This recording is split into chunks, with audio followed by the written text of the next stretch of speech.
From the Great Hall in the Palace of Westminster, they bear George VI as the hour sounds for his last journey. In 3 days, 300,000 of his people have made their pilgrimage. Now Britain buries her king, and the nations come to pay their homage. On his coffin are the emblems of majesty, the crown, the cross-mounted orb, symbol of Christianity over the world, and the scepter, ensign of kingly power and justice. And with them, his wife's wreath of lilies of the valley and orchids.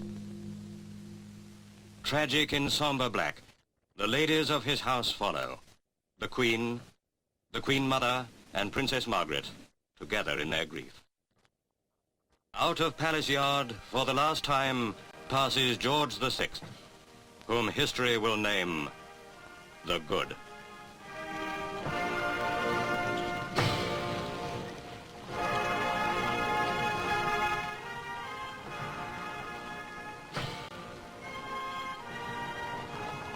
Behind the Queen's coach walk the 4 royal dukes: Edinburgh, Gloucester, Windsor, and Kent.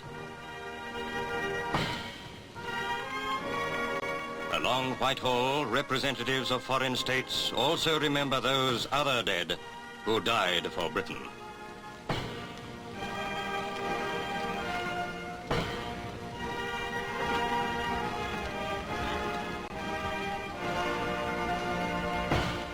Here, each year on Horse Guards Parade, the Guards honored their sovereign on his birthday.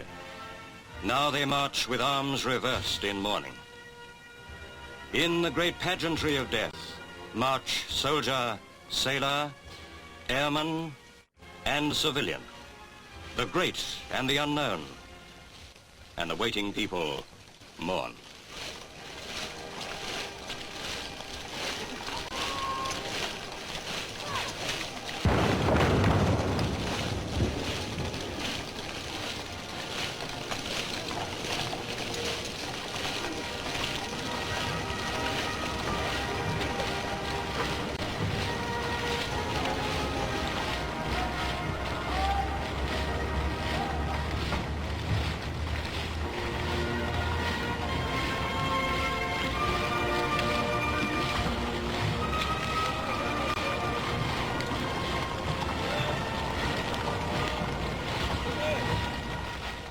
Behind the dukes walk the kings of Denmark, Greece and Sweden, and the President of France.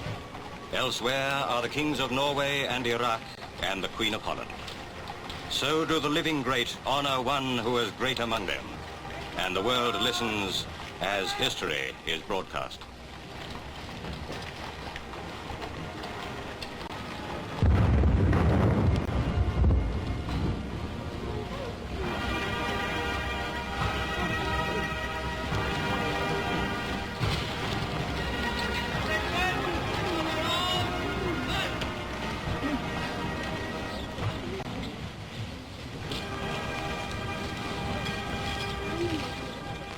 Through Hyde Park and towards Marble Arch, and along the 3.5-mile route, 10,000 men who had taken the oath to guard their king rest on their arms reversed.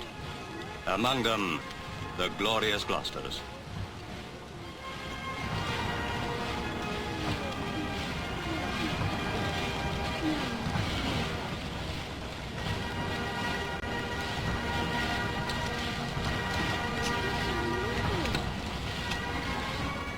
Past Tyburn and along the Edgware Road, and so at length as far as Paddington and the waiting train.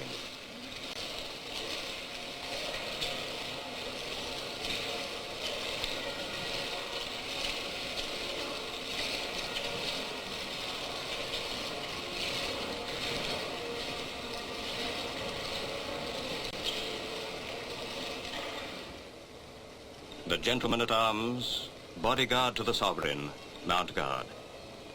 As the Queens and Princess watch, the royal coffin is brought to the train, and the King leaves London, no more to return.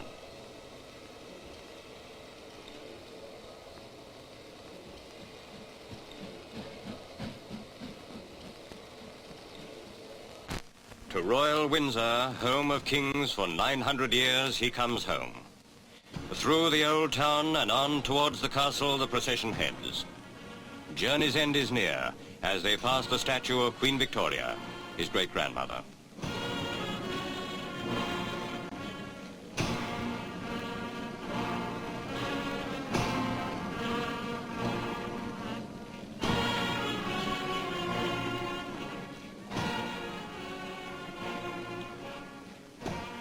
The flag hangs low over the castle, where the king with his family found happiness and rest from the many cares of state which he made his own.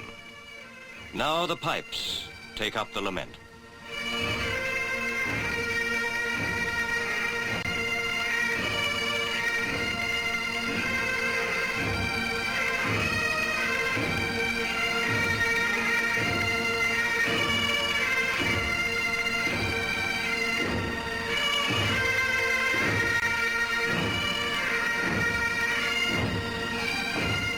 The king passes, decked as at his crowning with the panoply of state. The man we knew lies buried in our hearts.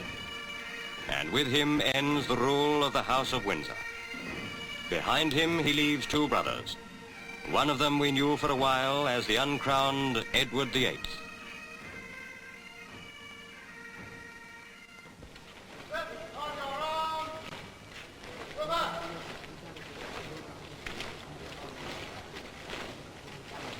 And so to the resting place of kings, the beautiful chapel of St. George, built of Cotswold stone and Surrey oak 400 years ago.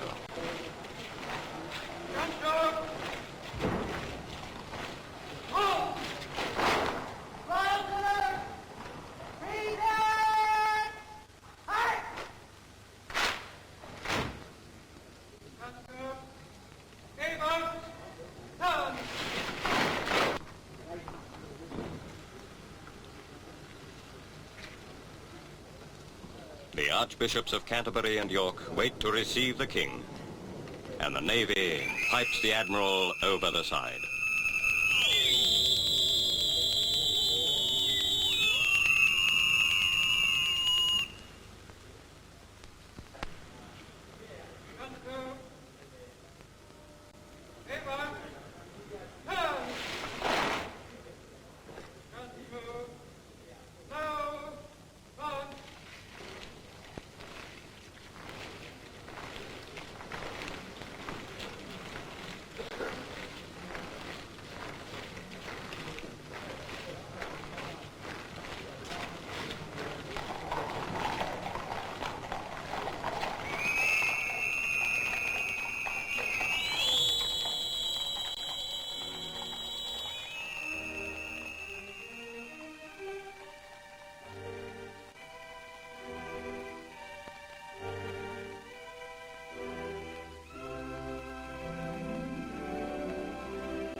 The Queen gives place to the Queen Mother, and with her sister follows behind her father's coffin.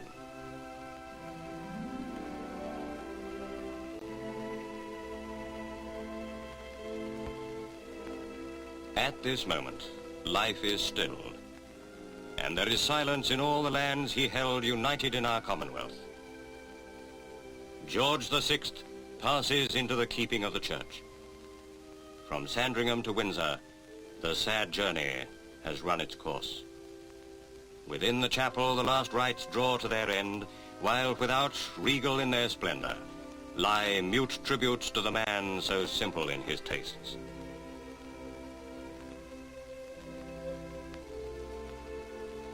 The king is laid to rest, and the majesty of death ends with a family beginning its life anew. A young queen takes over the burden of monarchy. To the Queen Mother, in this hour of sorrow goes the deep sympathy of all who honor the man now at rest in the chapel of St. George at Windsor.